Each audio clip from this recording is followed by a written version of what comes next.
இன்றைய தினம் மே 2ஆம் தேதி இருக்கிறதே, இன்றுதான் குடியரசு இதழ் பிறந்த நாள். நூற்றாண்டு தொடக்க நாள். குடியரசனுடைய அந்த இதழுடைய நூற்றாண்டு தொடக்க நாள். சுயமரியாதை இயக்கத்தினுடைய நூற்றாண்டு விழா அந்த ஆண்டு தான். வைக்கம் போராட்ட நூற்றாண்டு இந்த ஆண்டு தான். சேரர் மாதேவி குருகுல போராட்டம் நடத்தினது இந்த ஆண்டு தான். சிந்து சமவெளி நாகரிகம் திராவிட நாகரிகம் என்று சர் ஜான் மார்ஷல் தொல்லியல் அறிஞர் உலகிற்கு அறிவித்ததுக்கும் நூற்றாண்டு இந்த ஆண்டு தான். ஐயா மானமிகு ராஜகிரி தங்கராஜ் அவருடைய நூற்றாண்டும் இந்த நாள்.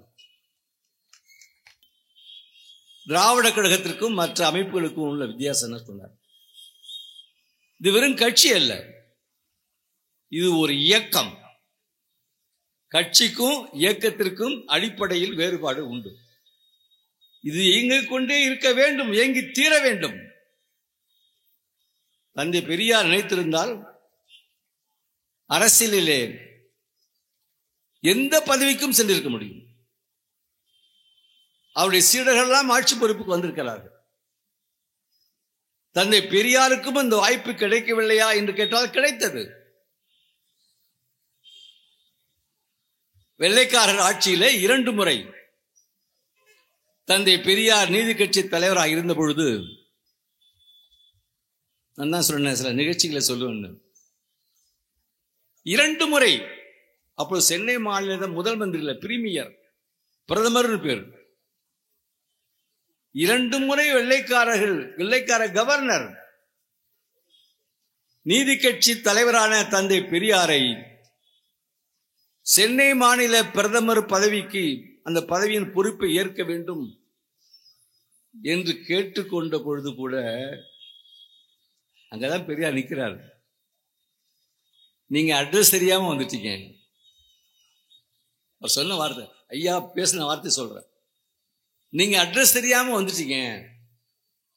இந்த பதவிக்கு ஆயிரக்கணக்கான பேர் குவில நிற்கிறாங்க.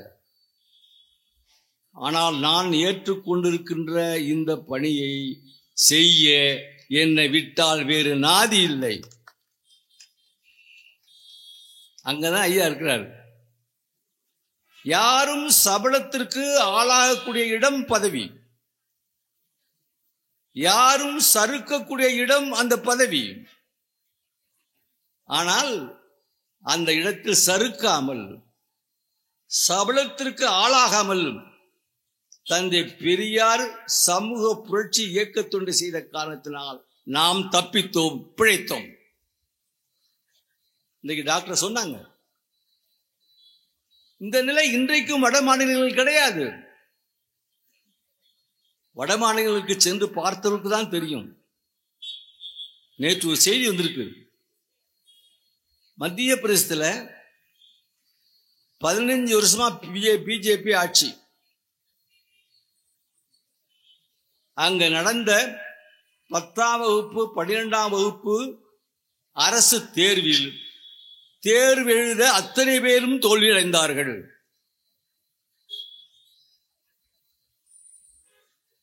தமிழ்நாட்டு நிலைமை நினைச்சு பாருங்க. இன்னைக்கு ஒரு செய்தி வந்திருக்கு, ஒரு சாதாரண நகர சுத்தி தொழிலாளருடைய மகள் IAS தேர்விலே வெற்றி பெற்றிருக்கிறார். நான் முதலமைச்சருடைய வாழ்த்து தெரிவிச்சிருக்காரு. இந்தியாவிலே 49% முதுநிலை படிப்பில் முதல் இடத்தில் இருப்பது தமிழ்நாடு. நினைச்சு பார்க்கணும். என்ன காரணம்? அதற்கான அடித்தளத்தை உண்டாக்கணும். ராஜாஜி உடம்புறா மூளை உள்ளவருமாக. பெரியார் சொல்வாரு, மூளை இருக்கிற இடத்துல இருந்தாதான்டா சரியா இருக்கும், அது உடம்பு புறா இருந்தா கோளாறுன்னு அர்த்தம் பாரு. ஆனாதான் 38 ஆட்சிக்கு வந்த பொழுது 2500 கிராம பள்ளிக்கூடங்களை மூடி இந்தியை திணித்தார். 38 எவ்வளவு பள்ளிக்கூடம் இருந்திருக்கும் நினைச்சு பாருங்க. அவங்களுடைய கவனம் எல்லாம் எங்க இருக்கு? படிக்க கூடாது.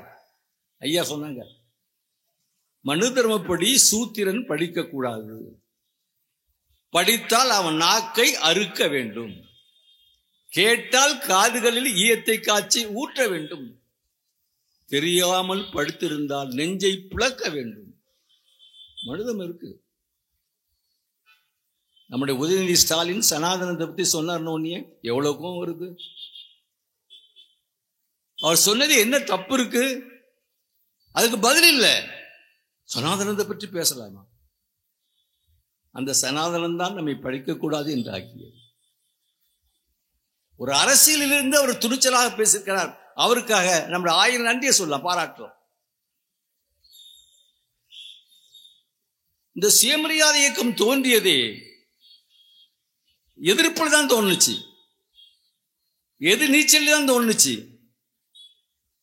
இங்க சொன்னாங்க நண்பர்கள்லாம், காங்கிரஸில் இருந்த பொழுது ஒவ்வொரு மாநாட்டிலையும் பார்ப்பனன் அல்லாதாருக்கு தந்தை பெரியார் கேட்ட இடம் வெறும் 50% தான். 197 பேர் நம்ம 50% கொடுங்கய்யா.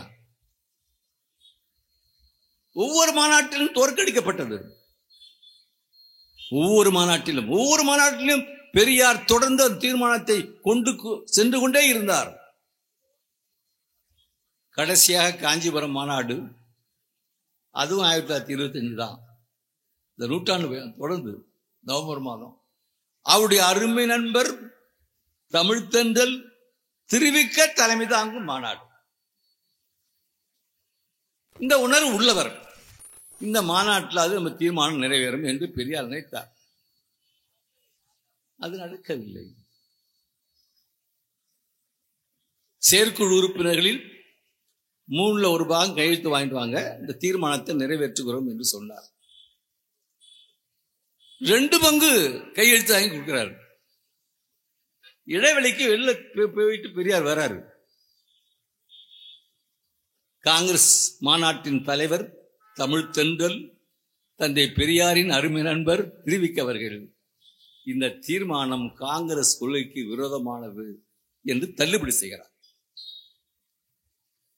இப்ப பெரியார் கேட்கிறாரு, கொஞ்ச நேரத்துக்கு முன்னாடி நீங்க சொன்னீங்க 1/3 பாகம் உறுப்பினர்கள் கையெழுத்து வாங்கிட்டு வர சொன்னீங்க, நான் 2 பங்கு வாங்கி கொடுத்தேன், அதற்குள்ள என்ன நடந்தது? அப்ப எனக்கு தோணல, இப்ப தோணுச்சுன்னாரு. பெரியார் சொன்னார், அப்பொழுது தோன்றியது உங்கள் சொந்த புத்தி, இப்பொழுது சொல்வது உங்கள் பாப்பான் சொல்லி கொடுத்த புத்தினார். அதுல வெளியேறினார். இனி காங்கிரஸில் இருந்து வகுப்புரிமையை பெற முடியாது. இன்னைக்கு நிலைமை என்ன? இந்தியாவிலேயே 69% இடஒதுக்கீடு, இந்திய அரசமைப்பு சட்டம் 9வது அட்டவணை பாதுகாப்போடு இருக்கக்கூடிய ஒரே மாநிலம் தமிழ்நாடு. ஒரு வகையில காங்கிரசுக்கு நன்றி சொல்லணும். ஒரு காலம் ஏற்றுக்கொண்டிருந்தால் இந்த சுயமரியாதை இயக்கம் போன்ற வாய்ப்பு இருந்திருக்காது. சுயமரியாதை இயக்கம் தோன்றாவிட்டால் இதுவும் உத்தரப்பிரதேசமாக தான் இருந்திருக்கும், பீகார் மாதிரி தான் இருந்திருக்கும். அந்த வகையில் காங்கிரசுக்கு நாம் நன்றி சொல்லலாம். இங்கே பேசினார்கள் நண்பர்கள், இந்த காங்கிரஸ் தேர்தல் அறிக்கை படிச்சு பாருங்க.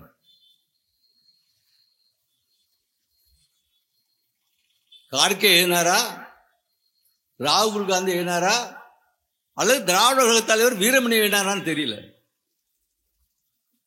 அப்படி இருக்கு. சொல்றாரு, நாங்கள் ஆட்சிக்கு வந்தால், இப்ப ஒரு சீலிங் வச்சிருக்காங்க, 50% மேல இடஒதுக்கீடு போகக்கூடாது என்று, அதை உடைப்போம். எந்த காங்கிரஸ் மாநாட்டில் தந்தை பெரியார் 50% கேட்டாரோ, அதை கொடுக்க தவறியதால் சுயமரியாதை இயக்கம் பிறந்ததோ, அதே காங்கிரஸ் 50 சீலிங்கை உடைப்போம். ராகுல் காந்தி கேட்கிறார், ஒன்றிய அரசில் மத்திய செயலாளர்கள் IAS அதிகாரிகள் 90 பேர் இருக்காங்க, அதில் 3 பேர் மட்டும்தான் பிற்படுத்தப்பட்டவர்கள், ஓபிசி. பெரியார் பேசுறாரா, ராகுல் பேசுறாரா? உடம்பு கொஞ்சம் கிள்ளி பார்த்துக்க வேண்டியதா இருக்கு. செய்தியாளர்களை சந்திக்கின்றார் ராகுல் காந்தி. உங்கள எத்தனை பேர் ஓபிசி கேட்கிறாரு? ஒருத்தர் இல்ல. பெரியார் 50 ஆண்டு ஆச்சு பெரியார் மறைந்து. ஆனால் ஒவ்வொரு நாளும் வெற்றியை பெற்றுக்கொண்டே இருக்கிறார். இதான் இப்ப நீங்க எரிச்சல். பெரியாருடைய சுயமரியாதை இயக்கத்துடைய தத்துவம் இன்றைக்கு அகில இந்திய காங்கிரஸ் அளவில், நாளைக்கு அவங்க தான் ஆட்சிக்கு வர போறாங்க, உறுதியா இருங்க, அது ஒன்றும் சந்தேகம் இல்லை. மோடி பேசும்போதே முகத்தை பாருங்க, தோல்வி முகம் வந்துருச்சு. அவருக்கு இல்லாத கதையெல்லாம் சுட்டு இருக்காரு. ஒரு மாசத்துக்கு முன்னாடிங்க கல்கத்தால இருந்து ஒரு புத்தகம் வந்துச்சு. நம்முடைய தலைவர் ஆசிரியருக்கு கல்கத்தால இருந்து ஒரு புத்தகம் வந்துச்சு. அந்த புத்தகம் வங்க மொழியில இருந்துச்சு. யாருக்கும் வங்க மொழி தெரியாது. சென்னை பல்கலைக்கழகத்தில் வங்க மொழி பேசக்கூடிய ஆசிரியரிடத்தில் அனுப்பிச்சு, இது என்ன புத்தகம், எதுக்கு எங்களுக்கு அனுப்பிச்சிங்கன்னு ஆசிரியர் அனுப்பிச்சாரு. தந்தை பெரியாரின் ராமாயண பாத்திரத்தை வங்க மொழியில் மொழிபெயர்த்திருக்கிறார்கள். அது ராமாயண பாத்திரங்கள. அதுக்கு 10 நாளுக்கு முந்தி பஞ்சாபில் இருந்து ஒரு புத்தகம் வந்துச்சு. அது பஞ்சாப் மொழியில் இருந்துச்சு. பஞ்சாப் மொழி தெரிஞ்சவங்க யாரும் இல்லை. அப்பொழுது சென்னை பல்கலைக்கழகத்தில் சென்று சேர்த்தபோது தந்தை பெரியாரை பற்றி ஆங்கிலத்தில் இருந்த தி கலெக்டட் ஒர்க்ஸ் ஆஃப் தந்தை பெரியார் என்ற ஆங்கில புத்தகத்தை அவர்கள் பஞ்சாப் மொழியில் மொழிபெயர்த்திருக்கிறார்கள். காலம் எப்படி ஓடிட்டு இருக்கு பாருங்க. புரட்சி கவிஞர் பாரதிதாசன் சொன்னார் தந்தை பெரியாரை பற்றி, மண்டை சுரப்பை உலகு தொடும். நீங்க பாக்குறமே, பிரியங்கா காந்தி சென்னையில பேசுறாங்க, ஆச்சரியமா இருக்கும். தயவு செய்து தந்தை பெரியாரின் பெண்ணியின் அடிமையானால் புத்தகத்தை படியுங்க. நம்பவே முடியல. எவ்வளவு வேகமா போயிட்டு இருக்கு. காலத்தின் கட்டாயம். கொஞ்சம் காலதாமதம் ஆகலாம். எங்க சுத்தினாலும் தொடங்கின இடத்துக்கு வரும். அதான் உலகம் உருண்டை என்பது. தந்தை பெரியாருடைய சிந்தனைகள், கருத்துக்கள் இன்றைக்கு தமிழ்நாட்டையும் தாண்டி வடபுலத்துக்கு சென்று உலகத்துக்கும் போயிடுச்சு.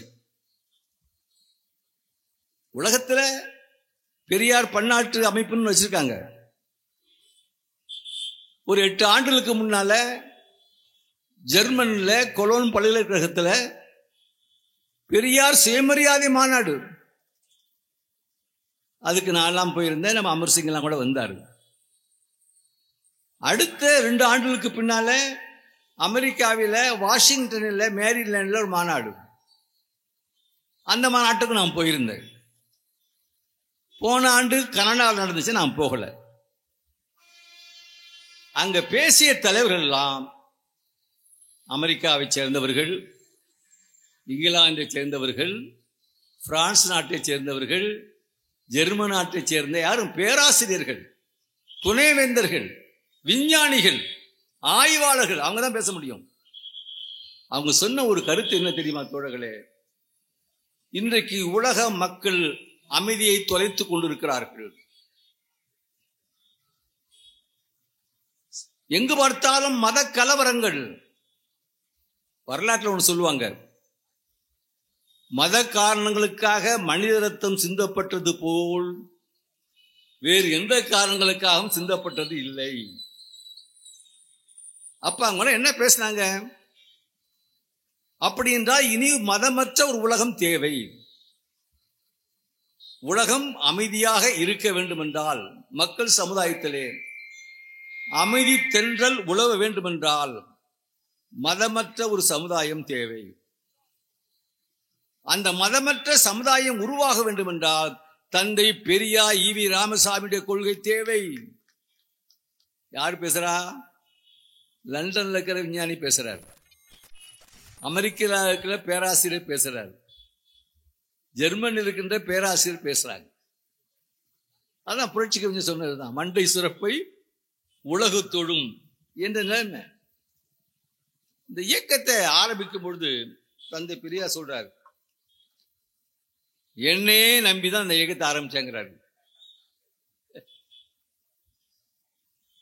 அவர் சொல்றாரு, நான் இந்த இயக்க பாதையில் செல்லும் பொழுது என்னை பின்பற்றி யார் வருகிறார் என்று நான் திரும்பியே பார்த்ததில்லைங்கிறார்.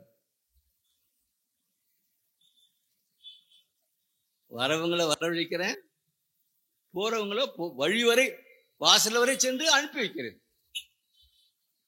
சொல்றாரு.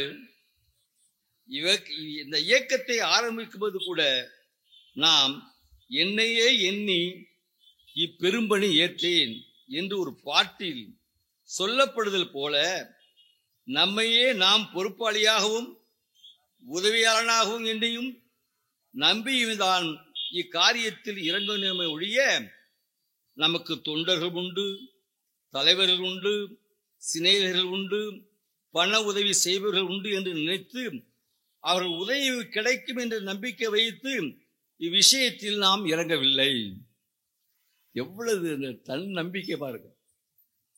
ஆதலால் நமது கொள்கைகளை உத்தேசித்து வருகிறவர்களை வரவேற்க வேண்டியதும், போகிறவர்களை போகச் சொல்ல வேண்டியதும், ஒழுக்கமற்றவர்கள் என்று கருதப்பட்டவர்களும் தள்ளப்பட வேண்டியதும் இயக்கத்தின் கடமையாகிவிட்டது. எவ்வளவு அழகா சொல்றார் பாருங்க. இவ்விஷயத்தில் நமக்குள்ள உறுதிதான் இந்த சுயமரியாதை இயக்கத்துக்கு சொத்தும் அஸ்திவாரமும் தவிர வேற ஒன்றும் இல்லை. எவ்வளவு தன்னம்பிக்கை இருக்கணும்.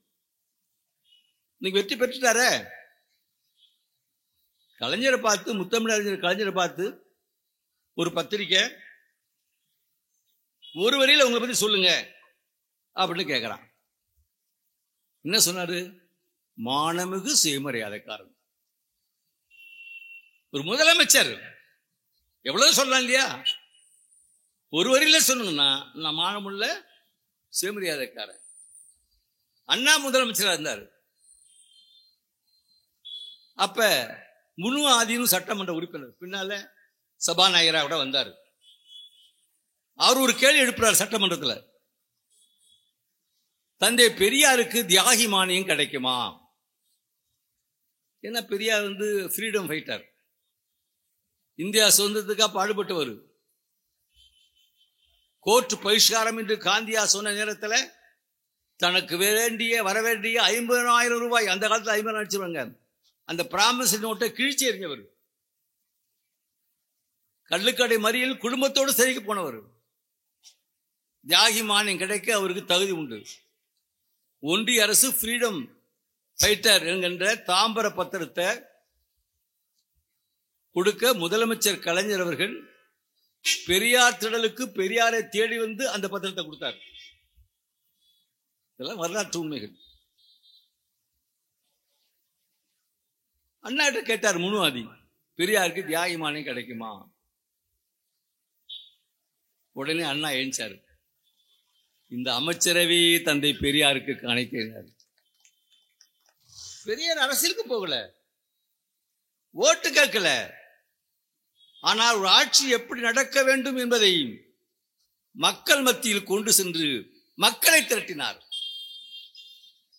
ஒரு பழமொழி சொல்லுவாங்க, if public opinion marches forward, the law will come limping behind. மக்களுடைய கருத்தை நீ செழுமையாக உருவாக்கினால் சட்டம் நொண்டி எடுத்துக் கொண்டு பின்னால் ஓடி வரும். அதுதான் ஏன் செஞ்சார்.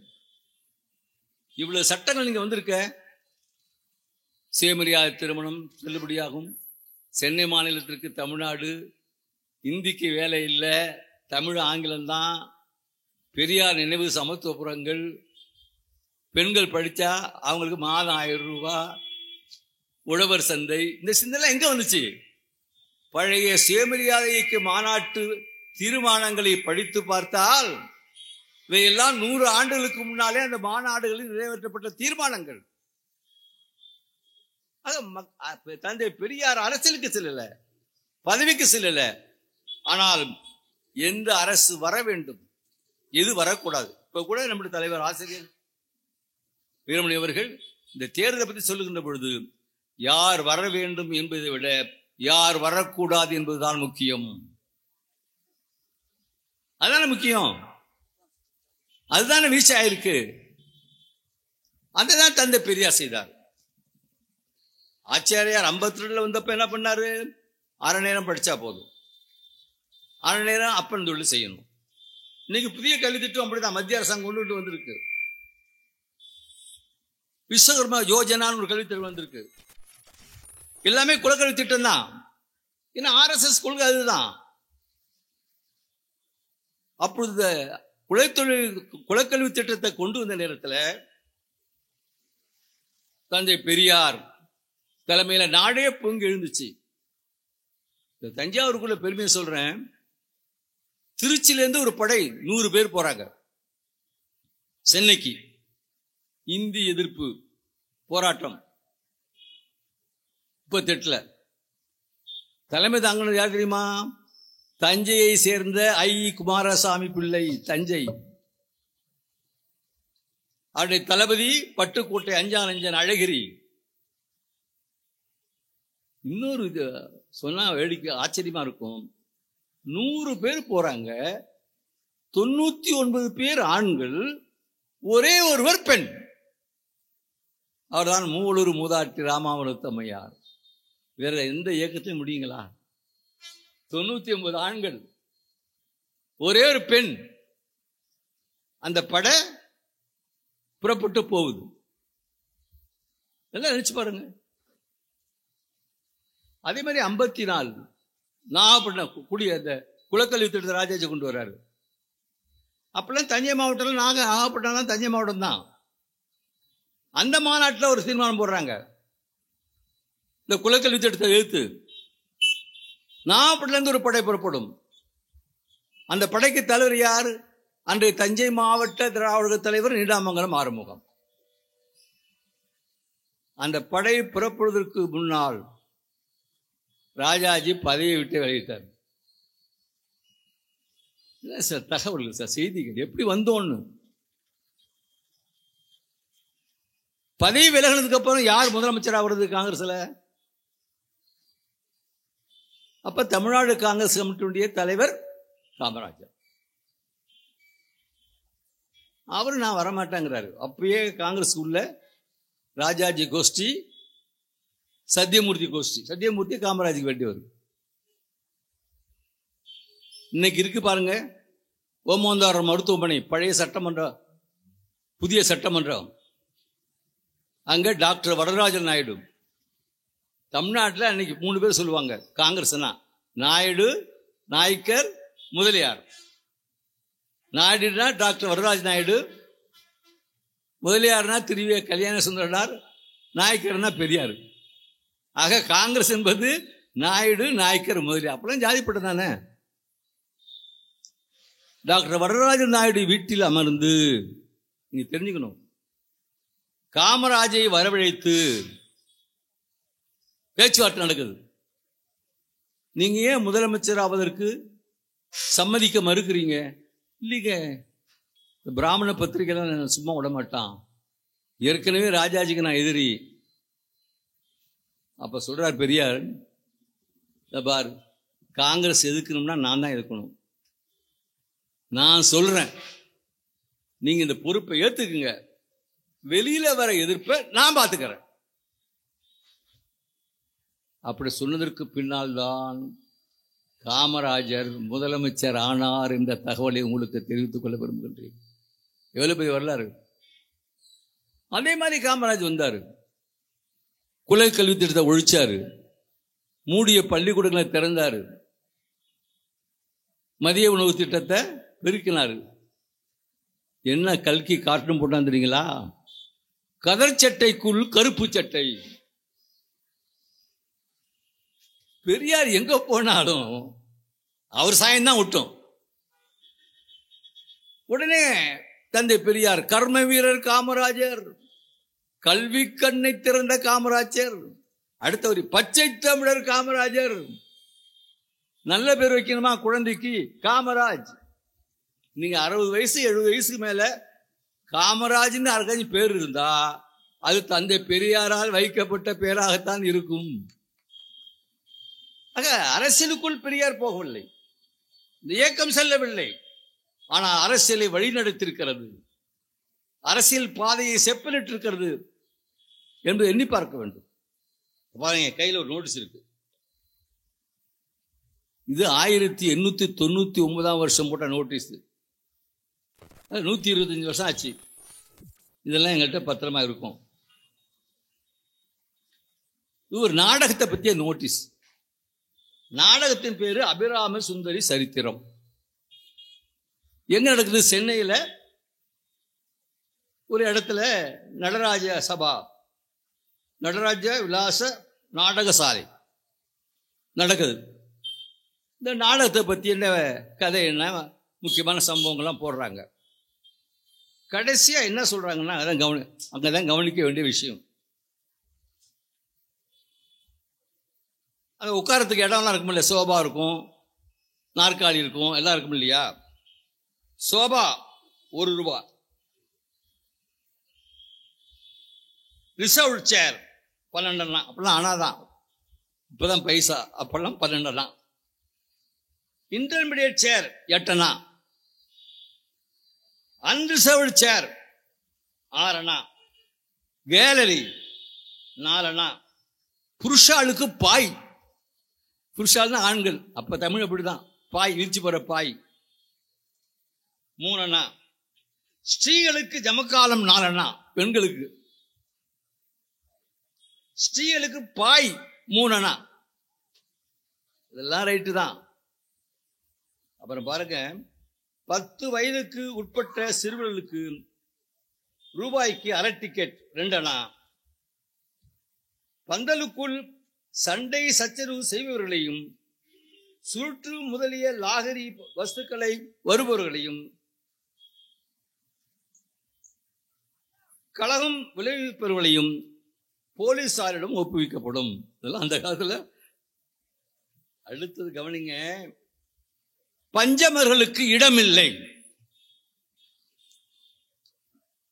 இது 1899 போட்ட துண்டறிக்கை, ஒரு நாடகத்துடைய துண்டறிக்கை. பணம் இருந்தாலும் காசு இருந்தாலும் பஞ்சமர்களுக்கு இடமில்லை. இதை எதிர்த்து தோன்றியதுதான் தந்தை பெரியாரின் சுயமரியாதை இயக்கம். வரலாற்று ரீதியாக இந்த தஞ்சாவூருக்கு சில கேடுகளும் உண்டு, அதையும் சொல்லணும்ல. இங்க ராஜராஜ சோழன் அரசன் தான், பெருமையா பேசுறோம். அவருடைய பிறந்த நாளுக்கு பல சமுதாயத்தை சேர்ந்தவர்கள் போட்டி போட்டுக்கொண்டு எங்க ஜாதி எங்க ஜாதி அப்படின்னு சொல்றதெல்லாம் இந்த ஊர்ல உண்டு. முத ராஜகுரு என்ற ஒன்றை உண்டாக்குறதே ராஜராஜ சோழன் தான். ராஜகுருன்னா யாரு? பாப்பான் தான். அவர் சொல்றபடிதான் ஆட்சி நடக்கும். ராஜா கேட்பாரு, ராஜகுரு அவர்களே, மாதம் மும்மாறி மழை பொழிகிறதா? மாசம் 3 தடவை மழை பெய்யுது கூட அவர் சொல்லிதான் இவனுக்கு தெரியும் ராஜாவுக்கு. மனு தர்மப்படி ஆட்சி நடக்கிறதா? அடுத்த கேள்வி. என்ன பண்ணா? 4 வேதம் படித்தவர்களுக்கு சதுர்வேதி மங்களம். ஏன்னா உங்களை பத்தி பெருமையில இதையும் பார்க்கணும்ல. 3 வேதங்களை படித்தவர்களுக்கு திரிவேதி மங்களம். இந்த கிராமங்களை இனாமா கொடுத்துருவாங்க அந்த பாப்பானுக்கு, அவங்க வரி வசூல் பண்ணி எடுத்துக்கலாம். இந்த மங்களம் மங்களன்னு எந்த ஊரு பேர் வந்தாலும் அது சோழ அரசர்களால் பார்ப்பனர்களுக்கு தானமாக கொடுக்கப்பட்டதுதான். அது நீடாமங்கலமாக இருந்தாலும் சரி, கதிராமங்கலமாக இருந்தாலும் சரி, மாதிரி மங்கலமாக இருந்தாலும் சரி, யோக மங்கலமாக இருந்தாலும் சரி, எங்கெல்லாம் மங்களம் மங்களம்னு முடியுதோ அதெல்லாம் பார்ப்பனர்களுக்கு தானமாக கொடுக்கப்பட்டது. இதே சோழர்கள் இன்னொரு காரியம் பண்ணிருக்காங்க. பள்ளிக்கூடங்கள் வச்சிருக்காங்க. 11ஆம் நூற்றாண்டில் தென்னார்காடு மாவட்டத்தில் எண்ணாயிரங்கிற ஊரில் பள்ளிக்கூடம் வச்சிருக்காங்க. உங்க பக்கத்தில் திருவாரூர் இருக்க, கும்பகோணம் பக்கத்தில் அங்கே ஒரு பள்ளிக்கூடம் வச்சிருக்காங்க. பாண்டிச்சேரி பக்கத்தில் திருபுவனங்கிற ஊரில் ஒரு பள்ளிக்கூடம் வச்சிருக்காங்க. என்ன சொல்லி கொடுத்தாங்க? அங்கதான் வரணும். மனு தர்மம், வேதம், சமஸ்கிருத இலக்கணம்.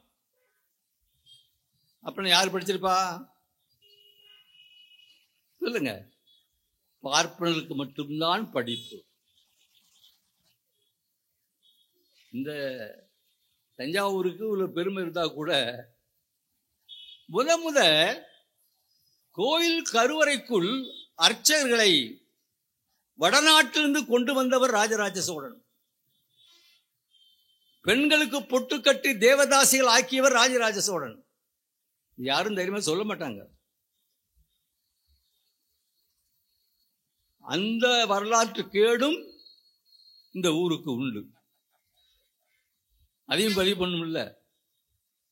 ஒன்று சொல்லிட்டு இருக்காங்க, எந்த அரசியல்வாதியும் ராஜராஜன் அந்த பெருவுடையான் கோயிலுக்கு போகக்கூடாதான், போனா விடியாதான், பதவி போயிடுவான். இந்த மூட நம்பிக்கையும் உலாகிட்டு இருக்கு. பல பேர் போகல, எனக்கு தெரியும். யார் யார் போகலன்னா சொல்ல நான் விரும்பல, அது நல்லா இருக்காது. இப்படியாக உடையாறுக்குடின்னு ஒரு ஊர் இருக்கு. அதுக்கு எங்க இருக்கு? உடையாறுக்குடி கல்வெட்டுங்கிறது ரொம்ப ஃபேமஸ். எங்க இருக்கு? காட்டுமனையா.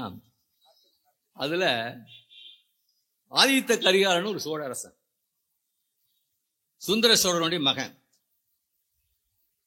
அவனை கொண்டு 5 பாப்பான். ரவிதாசன், தேவதாசன், சோமன், 5 பேர். அதுக்கு தீர்ப்பு வழங்கணும். தீர்ப்பு வழங்குற அத்தனை பேரும் பார்ப்பான். எங்க தீர்ப்பு வழங்கணும்? உடையாறுக்குடி சிவன் கோயில். என்ன தீர்ப்பு வழங்கணும்? மனு தர்மம் சொல்லுது, கொலை செய்தால் பார்ப்பனர்களுக்கு தண்டனை சிகை சேதம். சிகைனா என்ன? உயிர் போனா மயிர் போச்சு மாறி, அதான் புரியும்படியா சொல்லணும்னா. நம்பால கொண்டா சிரச்சேதம்.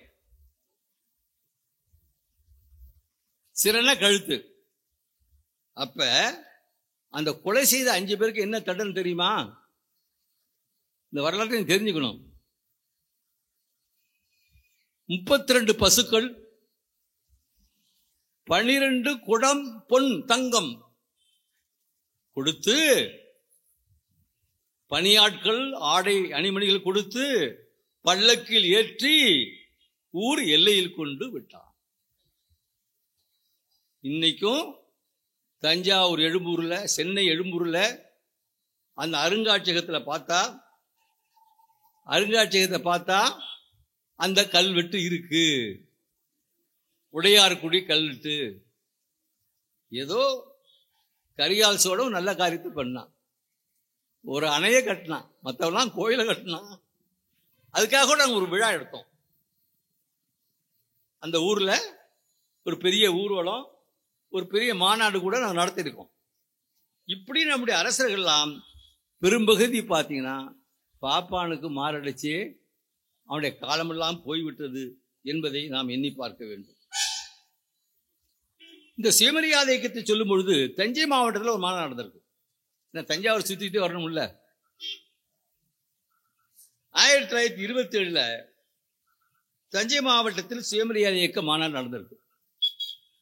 அந்த மாநாட்டில் என்ன தீர்மானம் போடுறாங்கன்னா, இம்மாநாட்டில் ஜாதி வேற்றுமைகளையும் கைவிட வேண்டும், திருமணம் முதலாகிய சடங்குகளுக்கு பார்ப்பனரை வைத்துக் கொள்ளக்கூடாது, ஆலயங்களில் பொது வழிகளையும் குளங்கள் கிணறுகளை கூடி எல்லா மக்களுக்கும் திறந்துவிட வேண்டும் முதலிய தீர்மானங்கள் தஞ்சாவூரில் நடைபெற்ற 1920 நடைபெற்ற சுயமரியாதைக்கு மாநாட்டில் தீர்மானம் போட்டிருக்காங்க. தஞ்சாவூருக்கு அந்த பெருமை இருக்கு. இப்படியாக நிறைய செய்து கொண்டே போகலாம். இன்னைக்கு சூழ்நிலை என்ன நினைச்சு பாருங்க. இன்னைக்கு சூழ்நிலை என்ன? மறுபடியும் ஒரு மனு தர்மம் ஆட்சி, RSS ஆட்சி. அவங்க RSS கோல்வார்க்கில் சொல்லியிருக்காரு, ஞான கங்கை நூல்ல வர்ண தர்மம் காப்பாற்றப்பட வேண்டும். இன்னைக்கு தேர்தலுக்காக நாங்கள் அப்படிலாம் பார்க்கறது இல்லைன்னு சொல்றாரு. ஆனா உண்மையில என்ன? இதே மோடி குஜராத் முதலமைச்சராக இருந்த பொழுது என்ன சொன்னாரு? நீட் வேண்டாம். யாரு? இதே மோடி குஜராத் முதலமைச்சராக இருந்த பொழுது நீட்டை நாங்கள் ஏற்க மாட்டோம், GSTயை ஏற்க மாட்டோம். அப்ப இப்ப எப்படி பேசுறாரு? நல்லா நினைச்சு பாருங்க. அப்ப குலக்கல்வி வந்துச்சு, இப்ப நீட்டுன்னு வந்திருக்கு. நீட்டுன்னா என்ன? நீட்டா நம்ம மக்களை ஒழிக்கிறது தான். அதுக்கு முன்னாடி 12ஆம் வகுப்பு படிச்சு அதில் அதிக மதிப்பெண்கள் பெற்றவர்கள் டாக்டர் ஆவாங்க. அப்படி டாக்டர் ஆனவங்களாம் பிரபல டாக்டர் இல்லையா? நம்ம டாக்டர் அஞ்சுகன் இருக்காங்க, அவங்களாம் நீட் எழுதியா வந்தாங்க. உலகத்தில் புகழ்பெற்ற டாக்டர். அமெரிக்காவில் போனா தமிழன், இங்கேருந்து போனவன் பெரிய டாக்டரா இருக்கான். எப்படி வந்துச்சு இந்த நீட்டு? அந்த விளைவு என்ன? அரியலூர்ல அனிதாங்கிற பொண்ணு, மூட்டை தூக்கும் தொழிலாளுடைய பெண் மகள், +2ல 1200 மதிப்பெண்களுக்கு 1176 மதிப்பெண். நல்லா நினைச்சு பாருங்க. ஒடுக்கப்பட்ட சமுதாயத்தைச் சேர்ந்த பெண், அவங்க அப்பா மூட்டை தூக்கும் தொழிலாளி. அந்த பொண்ணு சாதாரண கிராம பள்ளிக்கூடத்தை படித்து 1200க்கு 1176 அது டாக்டர் ஆகணும்னு கனவு இருந்துச்சு. நீட் வந்தவுடன் நீட்ல எவ்வளவு மார்க் வாங்கினுச்சு? 750க்கு 87 மார்க். அப்புறம் என்ன அர்த்தம்?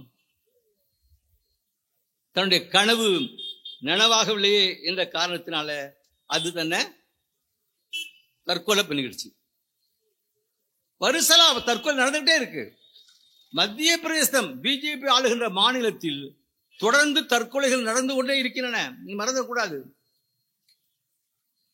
நீட்டு வந்திருக்கு பின்னால என்ன நிலைமை ஆச்சு? கொஞ்சம் நல்லா நினைச்சு பாருங்க. நீட்டுக்கு பின்னால அரசு பள்ளிக்கூடத்தில் படித்தவங்களுக்கு கிடைச்ச இடம்லாம் போய் CBSE ஒரு கல்வி திட்டம் இருக்கு, மத்திய அரசாங்கத்துடைய கல்வி. பெரும்போது யார் இருப்பாங்கன்னு சொன்னீங்கன்னா, பெரிய அதிகாரிகள் விட்டு பிள்ளை, இந்த பார்ப்பன விட்டு பிள்ளைகள் தான் இருப்பாங்க.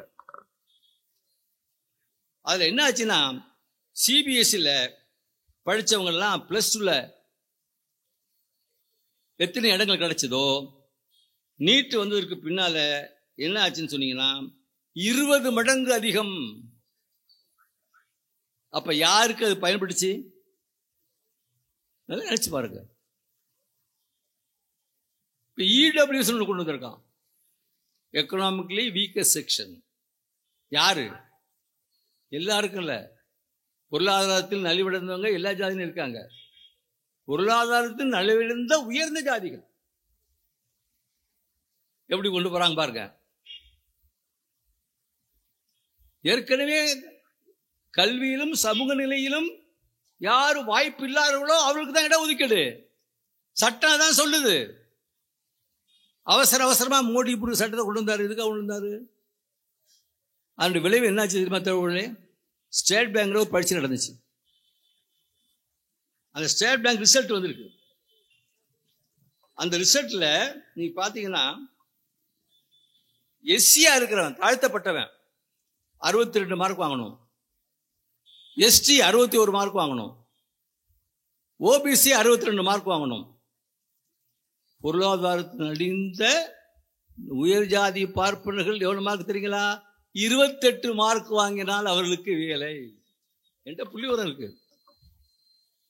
அவன் ஏற்கனவே கல்வியில அவன் தான் இருக்கான் 190. ராகுல் காந்தி கேட்ட மாதிரி 90 பேர் IAS அதிகாரிகள், செக்ரட்டரியில் 3 பேர் தானே ஓபிஎஸ்ன்னு கேட்டார்ல. நிலைமை நினைச்சு பார்க்கணும். இந்த இயக்கத்தினுடைய அவசியம் என்ன? சுயமரியாதை இயக்கத்தினுடைய அவசியம் என்ன? திராவிட கழகத்தினுடைய மறுபெயர் தான் சுயமரியாதை. விடுதலையுடைய மறுபெயர் தான் குடியரசு. பேர் தான் வித்தியாசம். ஒரே பொருள் உள்ள 2 சொற்கள், அவ்வளவுதான். இன்னைக்கு இதை பற்றி தான் நம்ம ராகுல் காந்தி சொல்லிட்டார். நீட்டை பற்றி வரும்போது அந்தந்த மாநிலங்களுடைய முடிவுக்கு விட்டு விடுவோம். நீட்டு வேணா வச்சுக்கங்க, இல்லைன்னா வேண்டான்னு விட்டுருங்க. ஆகவே இன்றைக்கு இந்த சுயமரியாதை இயக்கத்தினுடைய கொள்கை என்பது இந்தியா முழுமைக்கும் தேவைப்படுகின்ற சமூக நீதி கொள்கையாகும். அசோக் மேத்தான் இருந்தார், மிகப்பெரிய பொருளாதார நிபுணர், மத்திய அமைச்சராக கூட இருந்தார். அவர் 1977 சென்னைக்கு வந்தார். பத்திரிகையாளரை பார்க்கிறார். அப்ப அவர் சொன்ன ஒரு செய்தியை நான் சொல்றேன்.